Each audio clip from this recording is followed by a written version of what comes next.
हरे कृष्णा। आज का टॉपिक है बिन आपके। तो क्या हो रही है उनके दिल की ऐसी हालत, ये जानने की कोशिश करेंगे आज की रीडिंग से। कार्ड मैंने ऑलरेडी शफल करके रखेंगे, तो स्टार्ट करेंगे टैरो से।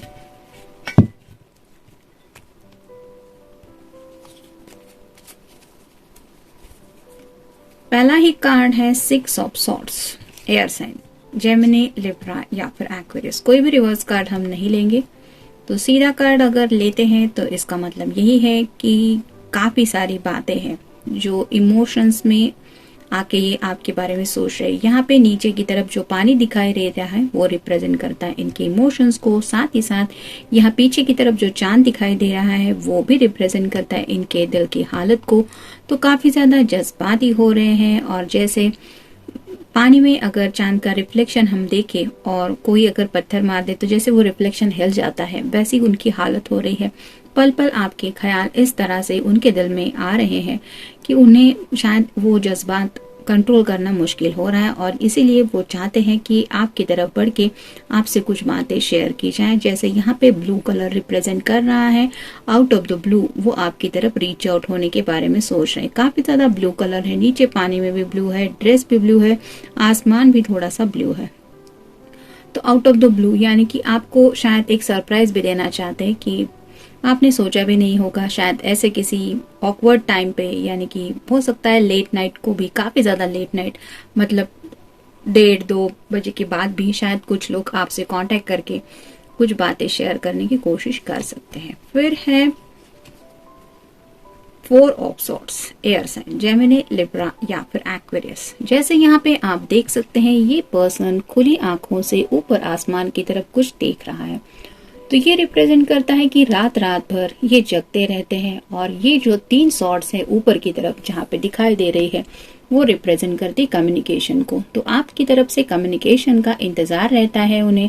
जैसे यहाँ पे हाथ के पास भी एक सॉर्ड रखी है, ताकि मतलब फोन भी अपना हैंड ही रखते हैं कि कभी भी आपका अगर कॉल मैसेज आए तो तुरंत आपको रिप्लाई दे पाए, या फिर हो सकता है बार बार चेक करते रहते हैं आपका स्टेटस, आप कितने बजे ऑनलाइन थे या कितने बजे ऑनलाइन थे। ट्रू कॉलर हो सकता है, व्हाट्सएप हो सकता है, या फिर आपके अदर अकाउंट्स भी हैं, तो वहां पे भी शायद ये स्पाई कर रहे हैं और जानने की कोशिश कर रहे हैं कि आपके दिलो दिमाग में क्या चल रहा है। मतलब जैसे ये आपको मिस कर रहे हैं या कर रही है, वैसे आपकी क्या हालत है। फिर है 5 of swords, air sign, Gemini, Libra या फिर एक्वेरियस। काफी ज्यादा सॉर्ड्स की एनर्जी है, यानी कि एयर साइन है। एयर साइंस मोस्टली जाने जाते हैं कम्युनिकेशन को, तो काफी ज्यादा टॉकेटिव लोग होते हैं, यानी कि बातचीत करना उन्हें बहुत ज्यादा पसंद होता है। लेकिन यही लोग जब हद से ज्यादा सोचने लगते हैं तो उनकी हालत ऐसी हो जाती है कि अपनी जुबान ही नहीं खोल पाते। मतलब अचानक से आप नोटिस कर पाएंगे कि बहुत ज्यादा बातें करने वाला कोई बात नहीं पर्सन एकदम साइलेंट मोड में चला जाता है, और ये इसलिए हो जाता है क्योंकि वो अपनी ख्यालों में खो जाते हैं। दिल के साथ, दिमाग के साथ वो उनकी अपनी एक कम्युनिकेशन शुरू हो जाती है। मुझे क्या करना चाहिए, नहीं नहीं मुझे ये नहीं करना चाहिए, क्या मेरे लिए ये सही होगा, वो गलत होगा। इस तरह की खुद से ही वो ज्यादा बातें करते रहते ताकि उनसे कोई चूक भूल ना हो, और इसी तरह का शायद हाल इस पर्सन का हो रहा है। मतलब खुद से तो ये ढेर सारी बातें करने की कोशिश कर रहे हैं, जांच पड़ताल कर रहे हैं कि क्यों इतना आपको मिस कर रहे हैं, क्या है इनकी इस तरह की हालत। मतलब कहीं पे भी उनका मन बिल्कुल भी नहीं लग रहा, और ये क्यों हो रहा है, क्योंकि वो आपके साथ वो बातचीत कंटिन्यू नहीं कर पा रहे हैं जो उन्हें आपसे करनी है। फिर है 7 of cups, water sign, Cancer, Scorpio या फिर पाइसेस। ढेर सारे विशेष है इस पर्सन के दिल में। आपके साथ ये करना है, आपके साथ डिनर पे जाना है, आपके साथ रोमांटिक डेट पे जाना है, आपको हो सकता है लॉन्ग ड्राइव पे लेके जाना है, आपके साथ हनीमून तक की भी बातें शायद काफी ज्यादा सोच चुके हैं ये। तो काफी ज्यादा इमोशंस में बहते हुए, अपने ख्यालों में खोए हुए हैं, और हो सकता है अपने कुछ जज्बात आपसे शेयर करने का इनका मन हो रहा है, ताकि मतलब आपको एहसास तो हो how much they think about you और how much they miss you. कई बार ऐसा होता है कि अचानक से जब किसी पर्सन को बहुत ज्यादा प्यार करने लगता है कोई, मतलब प्यार एक ऐसा जज्बात है कि सोच समझ के तो कोई किसी से प्यार नहीं करता, लेकिन वो एहसास ही इस तरह का है कि अचानक से अगर जज्बात उमड़ जाते हैं तो फिर उस पर्सन से दूर रह पाना भी मुश्किल होता है, और साथ ही साथ उसके बारे में नॉन स्टॉप थिंकिंग करता रहता है कोई भी। तो ऐसी हालत इस पर्सन की हो रही है। नेक्स्ट कार्ड है जजमेंट। तो अवेकनिंग कॉल है, मतलब काफी वक्त से अगर ये पर्सन आप दोनों रिश्ते में होने के बावजूद भी कोई एक्शन नहीं ले रहे थे, तो यूनिवर्स उनको ये एहसास करा रही है कि this is pure love, this is true love. तो प्यार का जो असली एहसास है उसको अब ये रियलाइज कर पा रहे हैं, यानी कि उस फीलिंग को समझ पा रहे हैं। जैसे मैंने अभी अगर आपको बता दिया कि सपना मतलब ये होता है कि रात में ड्रीम्स आते हैं जिसमें इंसान कुछ भी सोचता है, चांद तारों तक पहुंच जाता है, पानी के ऊपर चलता है, ये होता है वो होता है। लेकिन जब तक आप खुद कोई सपना नहीं देख लेते जिंदगी में और अपनी नींद खुलने के बाद आपको एहसास नहीं होता कि हाँ शायद मैं सपने में था या मैं सपने में थी, वो जैसे एहसास है कि जैसे सपने में सब कुछ ऐसा ही लगता है कि जैसे हम रियलिटी में ही जी रहे हैं, वैसी ही हालत शायद इस पर्सन की अभी हो रही है। मतलब डे ड्रीमिंग भी चल रहा है और उन्हें ऐसा लग रहा है कि इस पल में भी वो आपके साथ ही जुड़े हुए हैं, आपके साथ ही कुछ फील कर रहे हैं। और जब थोड़ा सा अवेकनिंग हो जाता है, यानी कि रियलाइजेशन की हालत में आ जाते हैं कि नहीं, उन्हें एहसास होता है ये तो सिर्फ सपना है, मेरा पर्सन तो मुझसे काफी ज्यादा दूर है, तो उनके दिल की हालत ऐसी हो रही है जैसा हमारा आज का टॉपिक है।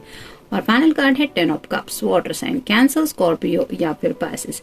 एक कपल है, एक घर है, सतरंगी दुनिया है और ये सभी कलरफुल ग्लासेस है जो रिप्रेजेंट करते हैं इमोशंस को। तो इनके दिलो दिमाग में राइट नाउ बहुत सारे खूबसूरत ख्याल आ रहे हैं और घर के अंदर भी आपको एक कंफर्ट जोन देना ही चाहते हैं, लेकिन वो जो एहसास है कि we are together forever, ये इस एहसास को काफी ज्यादा वो फील कर रहे हैं, यानी कि आपके उस साथ को जिंदगी भर को लेके सोच रहे हैं और उसी वजह से शायद एक्साइटिंग मोड में भी काफी ज्यादा पहुंच चुके हैं और कुछ रोमांटिक सोचने की वजह से थोड़ा सा जज्बात आउट ऑफ कंट्रोल भी हो रहे हैं। देखते हैं बाकी के कार्ड्स क्या कहते हैं।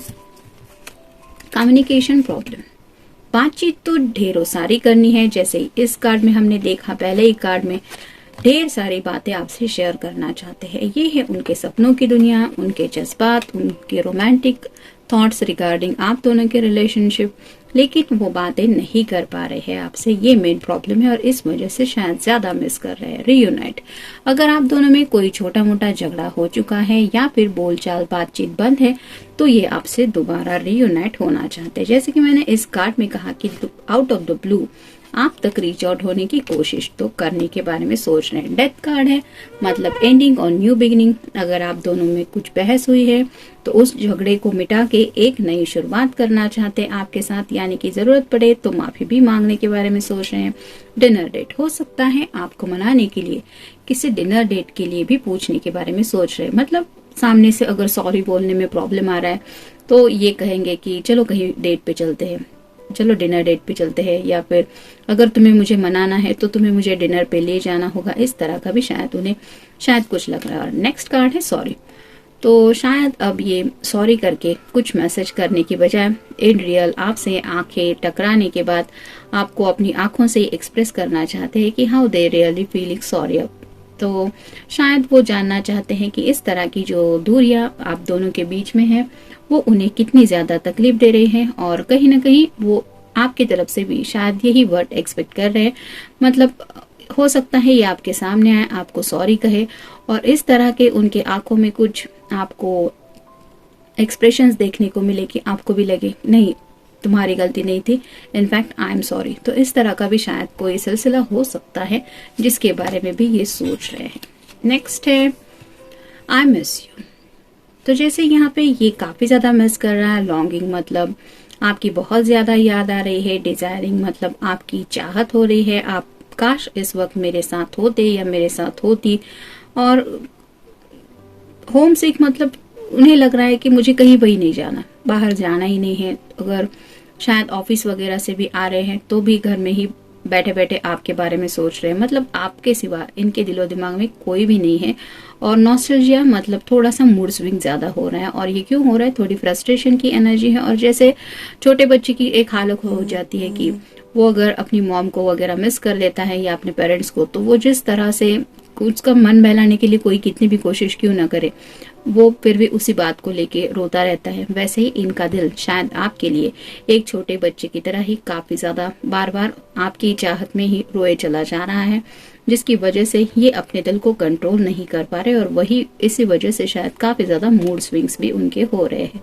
नेक्स्ट है I can not do this, I am sorry, तो उन्हें ऐसा लग रहा है कि वो फंस चुके हैं यहाँ से और स्टक फील कर रहे हैं, रिग्रेटफुल, पछतावा हो रहा है और उन्हें लग रहा है कि ये मैं कैसे कर सकता हूँ। मतलब थोड़ा सा सॉरी बोलने में भी उन्हें दिक्कत जरूर आ रही है, लेकिन इस स्टकनेस की वजह से, मतलब सामने से अगर आपसे कांटेक्ट भी करना है तो उन्हें लग रहा है कि मैं कैसे कांटेक्ट कर सकता हूँ। अगर बातचीत बंद है तो उन्हें लग रहा है कि ये उनके लिए बहुत बड़ा कदम होगा कि आपको मैसेज करना, कॉल करना या फिर आपके लिए मिलने को पूछना। मतलब बोलना तो चाहते हैं सॉरी, लेकिन फर्स्ट स्टेप की बात जहाँ पे आती है कि फर्स्ट मूव लेना है तो उसको लेके भी स्टक फील कर रहे हैं। यानी कि उन्हें ऐसा लग रहा है जैसे यहाँ पे वो फंस चुके हैं, जैसे ये नेट लगा हुआ है और इस नेट को क्रॉस करके आगे की तरफ जाना इनके लिए मुश्किल है। नेक्स्ट है आई एम सो मैड। तो फ्यूरियस है, ट्रिगर्ड हो रहे हैं और ट्रिगर मतलब काफी ज्यादा आपकी याद सता रही है, जिसकी वजह से अपने ही जज्बातों को कंट्रोल नहीं कर पा रहे हैं और वही जज्बात बदल रहे हैं गुस्से में। तो काफी सारी बातें हैं आप दोनों के बीच में। जो सेपरेशन है वो सेपरेशन उन्हें तकलीफ दे रहा है, कम्युनिकेशन प्रॉब्लम आ रही है वो उन्हें तकलीफ दे रहे हैं और अगर काफी वक्त से आप दोनों मिल नहीं पा रहे हैं तो वो हालात भी उनको तकलीफ दे रहे हैं। आपकी यादों की वजह से काफी ज्यादा ट्रिगर फील कर रहे हैं और हो सकता है राइट नाउ आप भी उनको बहुत ज्यादा मिस कर रही है या मिस कर रहे हैं। वो एनर्जी भी उन तक पहुंच रही है जिसकी वजह से उनका जो गुस्सा है वो और भी ज्यादा बढ़ रहा है। मतलब एक तड़प होती है ना कि यहाँ आप तड़प रहे हैं, वहां ये इंसान तड़प रहा है, तो इस तरह की हालत हो रही है। नेक्स्ट है एवरीथिंग इज ग्रेट। तो ये खुद को बहलाने की कोशिश कर रहे हैं। जैसे यहाँ पे आप देख सकते हैं आग लगी हुई है, ये जल रहा है, सभी तरफ हाहाकार मचा हुआ है, लेकिन ये खुद ऐसे खड़े हैं कि सब कुछ बहुत ठीक है। तो खुद को ही थोड़ा सा धोखा देने की कोशिश कर रहे, डिनाई करने हैं। यानी कि अब अगर इनका दिल इतना ज्यादा तड़प रहा है तो खुद को ही ये बहलाने की कोशिश कर रहे कि नहीं, इतना भी मुझे कुछ फर्क नहीं पड़ रहा है। और बात को समझने की कोशिश करने की बजाय खुद को कंट्रोल करने की हालत में ज्यादा है। मतलब उन्हें एहसास हो रहा है कि इस तरह की उथल पुथल उनकी दुनिया में मची हुई है, उनके जज्बात इस कदर आउट ऑफ कंट्रोल हो रहे हैं, फिर भी वो खुद को शांत रखने के लिए ये एहसास शायद दिमाग से दिला रहे हैं कि नहीं, सब कुछ ठीक है। अगर आप दोनों मिले भी नहीं हैं तो राइट नाउ भी इट्स ओके। और फाइनल कार्ड है I am really sorry. Apologise, embarrassed, ashamed, guilty और मिसअंडरस्टूड। उन्हें लगता है कि थोड़ा सा आप दोनों में शायद कुछ गलतफहमी का सिलसिला हुआ है, जिसकी वजह से शायद थोड़ा सा इन्हें गिल्टी भी फील हो रहा है, मतलब थोड़ा माफी भी मांगना चाहते हैं। उनका शायद दिल यही कह रहा है कि जो कुछ भी हुआ बात को सेटल करो, बात करो, इशू जो है वो वहीं पे खत्म हो सकता है और वहीं से एक नई प्यारी शुरुआत भी हो सकती है। जैसे कि डिनर डेट का कार्ड भी हमने देखा। लेकिन ऐसे तड़पते रहने से, एक दूसरे की याद में खुद के दिल को तड़पाते रहने से कुछ भी नहीं मिलने वाला। तो ये सोच रहे हैं कि मुझे कह देना चाहिए कि आई एम रियली सॉरी। मतलब गलती अगर इनकी है तो ये मानने को तैयार है, और अगर कुछ गलत फहमी भी हुई है जिसमें इनकी गलती मान लीजिए नहीं भी है तो भी इन्हें लगता है कि इट्स ओके, मैं कह दूंगा, या फिर अपने प्यार को बचाने के लिए मैं ये कह सकता हूँ कि इट्स माय फॉल्ट। तो इस तरह का भी शायद कुछ सोचा जा रहा है, तो काफी ज्यादा मिस कर रहे हैं आपको। ये था रीडिंग, जनरल रीडिंग है। मिलते हैं नेक्स्ट रीडिंग में।